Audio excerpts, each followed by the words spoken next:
From Donnie Yen to Dennis To, Tony Leung and now Anthony Wong.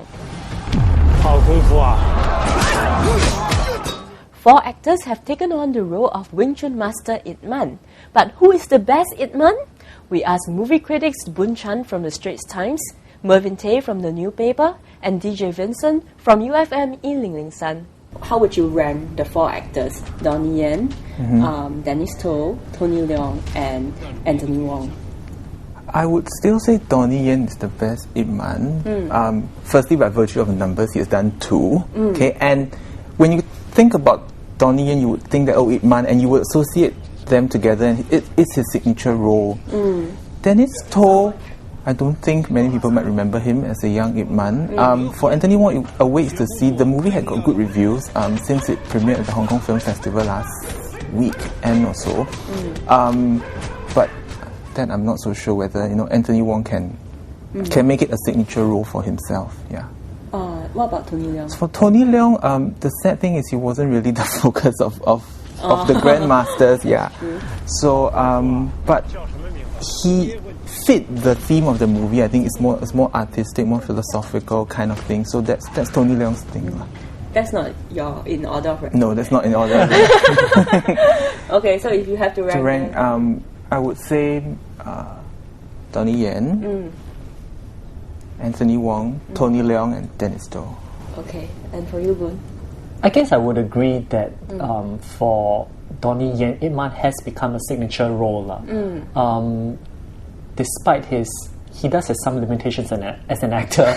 I think he does do Ip Man well. He sort of has that martial arts credibility. He does bring that stoic nature of Ip Man across. So I would guess for me he would come first as well. And then after that, Tony Leung, simply because he brought a very different feel to Ip Man. Sort of that especially that even in the fighting scenes, I think that idea of 以柔克刚 came across very strongly when you had Tony Leung in that role. And then after that, I guess Anthony Wong, he actually brought a certain gravitas to the role. But just for me, I just thought it was a waste because to me the film was not necessary. Yeah. And then unfortunately, I think Dennis To, because he does tend to get overlooked. Yeah. Okay. And Vincent? For me, my number 1 will be Donnie Yen, number 2 will be Anthony Wong, number 3 will be Tony Leung, and the last one is unfortunately Dennis To. Yeah. Okay. What were some qualities you were looking for in Ip Man? Before you watched the movie by Donnie Yen, did you have an inkling of who is Ip Man? Actually, no. Before I watched Donnie Yen's movie, I had no idea who this martial artist was. Until I watched his Donnie Yen's first movie of Ip Man, then I knew, wow, this is how he's like, 我打10个, that kind of thing. By virtue of being first, he actually set the standard and created the mold for Ip Man, so to speak.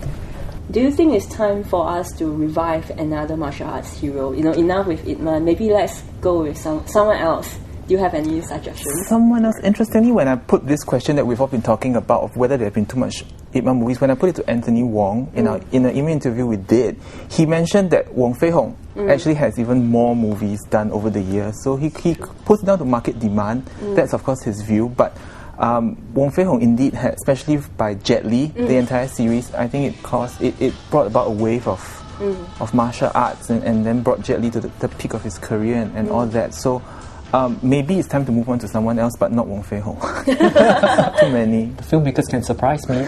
I'm willing to be surprised. Okay, but no one comes into mind. No, I don't have anyone in mind. Alright, thank you so much for your time. Thank you. 我想你帮我看一下打木人桩的装法，我要发扬到全世界。